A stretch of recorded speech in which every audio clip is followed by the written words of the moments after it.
Hi everyone, yasas, que kalosir tata to another episode of Dimitra's Dishes. Today I have a delicious and easy vegetarian side dish for you. We're making a chickpea and vegetable tray bake. In Greek, it's known as revithia plaki. It's very similar to gigantes plaki, which are the giant butter beans that I bake in the oven in a delicious tomato sauce, except I add more things to this recipe. Let's get started. Okay, we're going to begin with one finely chopped onion. We're going to add it to a saucepan with lots of olive oil, at least a quarter of a cup. If you want to add more, you can add more. Cook the onion until it's nice and soft and golden. That's going to take about 8 to 10 minutes or so.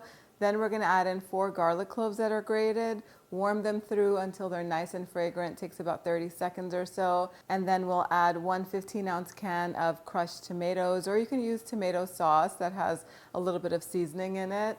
If you're not using tomato sauce, you can add in a half a teaspoon or so of honey or sugar just to offset the acidity of the tomato sauce. I also rinse the can out with a little bit of water so we don't waste any of that tomato sauce. Season it with salt, freshly cracked black pepper, and a little bit of dried oregano. I also added some crushed red pepper flakes to the sauce. And once everything is warmed through, we're just gonna pour it over everything that's in our pan. So I roughly chopped a bell pepper, and also some mushrooms, about 7 or 8 mushrooms. I cleaned them really well with a wet towel, and then I removed the stem, set it aside. You can put it in your compost bin and then slice up those mushrooms, put those in the pan as well with 2 cans of chickpeas. These are cooked chickpeas, and then we're just gonna mix everything all together, pour the sauce over everything, mix it up again, and season it with a little more salt and some more crushed oregano. You can taste it and see if it needs more flavor, and if it does, you can. This is gonna bake in a 400-degree oven for about 45 minutes. The sauce is gonna thicken, some of those veggies are gonna caramelize. Take it out of the oven and you can crumble some feta cheese over the top. Pop it back in for 5-10 minutes more so the feta cheese can soften. Then we're just gonna garnish this with some fresh, finely chopped parsley, and it's ready to serve. And just like that, in a little bit of time and just a tiny bit of effort, the dish is ready. You probably have all of these ingredients on hand. If there's something in here that you don't like, you can leave it out. I know some people aren't fans of mushrooms, so you can totally leave those out and maybe add in some zucchini if you like, or eggplant. It's totally up to you. You can throw in a bunch more vegetables in here. Spinach would be really nice.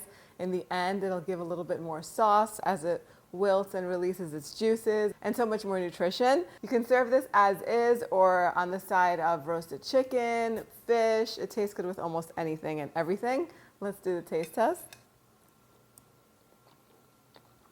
So delicious.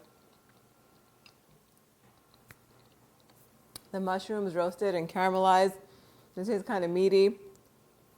The sauce is slightly sweet and a little bit spicy because of the crushed red pepper flakes. So good. I think you guys are going to love this one.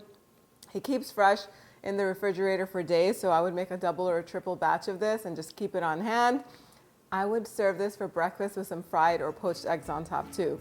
Very delicious. You can print out the exact recipe on the website, dimitrasdishes.com. I hope you guys give this recipe a try. Thank you so much for spending time with me today. I'll see you all next time. Yasas.